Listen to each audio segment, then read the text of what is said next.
yung bilyon-bilyong piso ng buwis na utang ninyo sa nasyonal at lokal na pamahalaan, bayaran ninyo. Pasensya na po kung medyo seryoso ang ating mensahe ngayong umaga.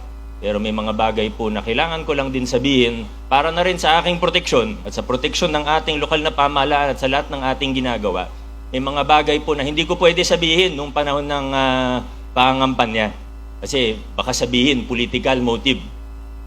Baka sabihin, siyempre pagka political season, mahirap magsalita kasi sabihin political lang yan.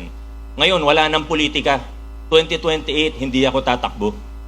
Ngayon pa lang, sinasabi ko na sa inyo. Kaya malaya akong gawin kung anong tingin ko ang tama.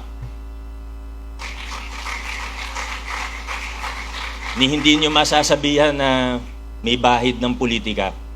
At yung hindi ko masabi nung campaign period, na ngayon, pwede ko na pong sabihin, sa lahat ng aming katunggali, we extend a hand of peace, we extend a hand of unity.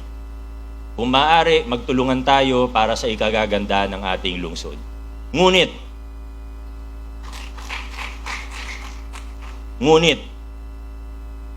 kailangan may managot sa mga krimen na naganap.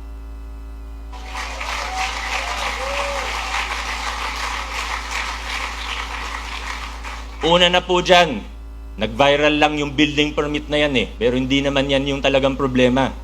K5 News FM.